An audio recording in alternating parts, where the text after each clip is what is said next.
Is this interesting? I don't know. I feel like I'm talking to myself, which I am. I don't know. My name is Casey.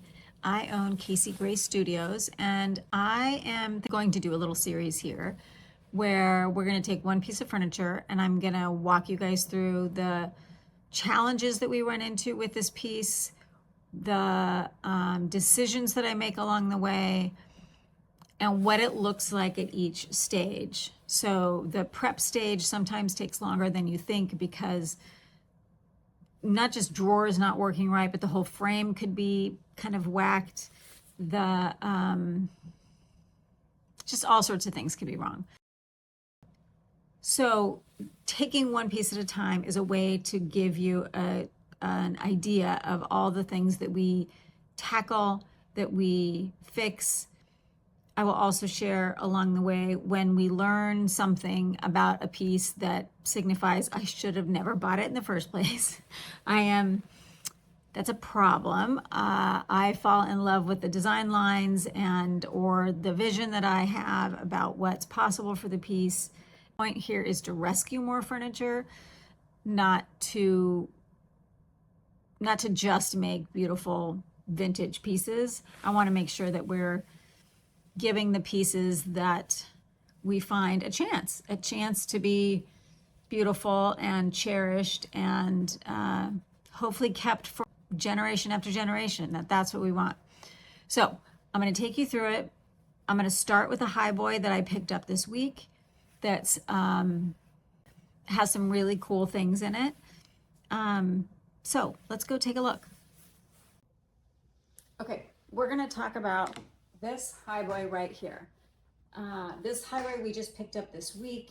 Why did I choose it? I chose it because bow fronts do really well. These are really clean, simple pieces. There's not a lot of excessive detail on them, and they sell fairly well.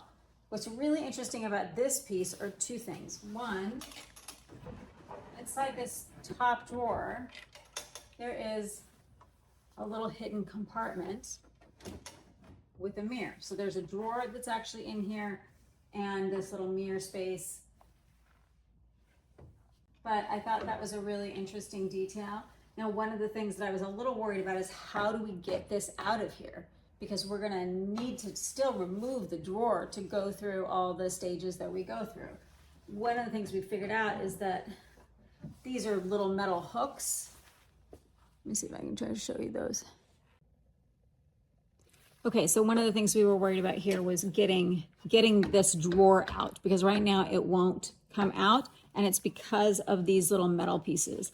And they are actually curved so that they're like catching underneath the drawer, so we can't pull it out. So it's really just a matter of taking a screwdriver and pressing that down at the same time on both sides and pulling it out, and then the whole piece can come out.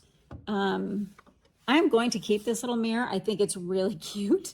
I think it's a really rare find, honestly.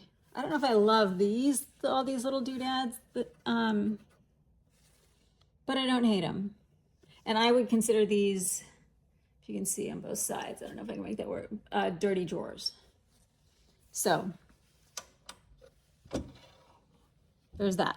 And then also on this piece, one thing to consider is that this little pull-up thing is plastic. That is gonna break eventually. They make brass ones that you can find pretty readily. So that's gonna get replaced with brass. Ugh. Now the other one I'm gonna show you, I think I'm gonna need two hands for.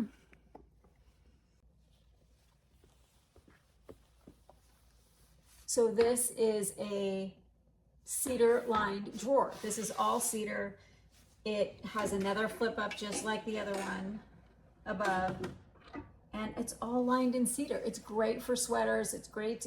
Everybody knows that cedar is what prevents moths from eating your clothes.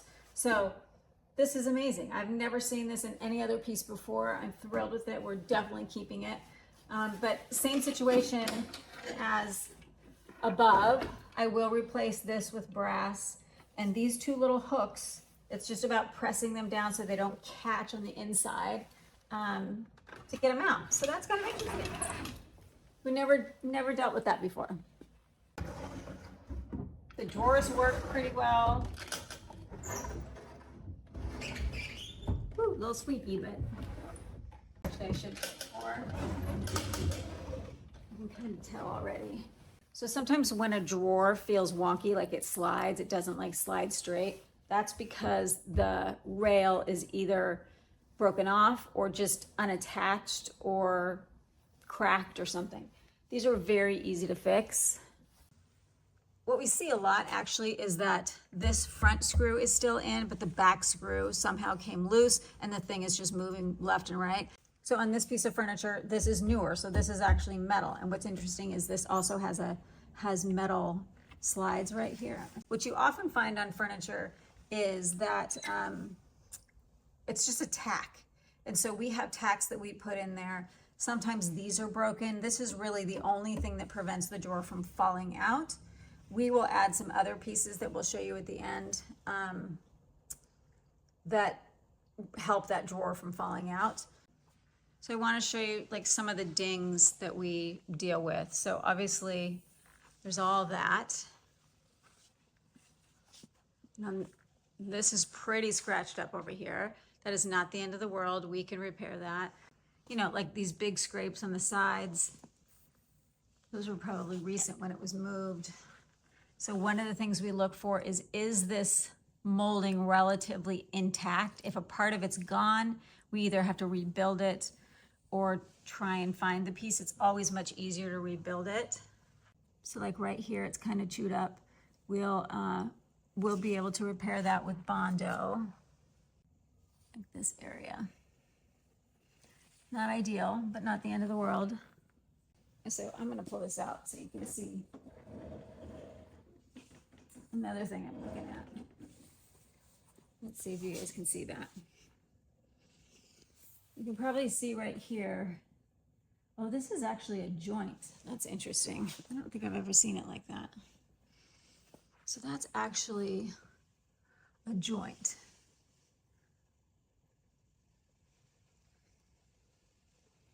I thought this maybe was a crack in the frame, but it is just a joint, which is kind of interesting. More big, deep scratches, deep scratches, deep scratches. And then the top does have the original glass that's in good condition, so we will keep that. So style-wise on this piece, I do like these. These are traditional. People really love them. It's just a stamped brass bail pull. But down here, these are different. So this one and this one and this one and this one are different than the others. I don't know why did they choose to do that. It's not like those drawers are bigger than the others. So on this piece, we will either do new hardware, or on the sister piece over here, we do have all the hardware. Actually, this is missing a couple. That's what I was thinking, actually. So these two came as a pair. I do like this hardware, and on this piece, there's a few that are broken or missing, but they are the same. So I can actually take a couple over here, at least 4, to finish this, and then that would get all new hardware. So it'll kind of be one or the other. Yeah, one or the other. I haven't made that decision yet, so I'll bring you along when I do. They're not the cleanest drawers, so we'll most likely paper these. The thing about adding paper, it always gives a really beautiful finished look, which I love, but it's expensive. Like a single roll, I will probably have to go through 2 rolls of wallpaper just to do this. And part of that is because the wallpaper rolls are usually only 24 inches wide. Maybe you might get to 29, 30, and this is wider than that. So if you want wallpaper that goes this way to still go this way in your drawers instead of sideways, you need wallpaper that's really wide. And when you don't have that, you end up having to seam it and use, and because repeats can sometimes be very large, to match it up, you end up having to buy 2 and sometimes 3 rolls of wallpaper.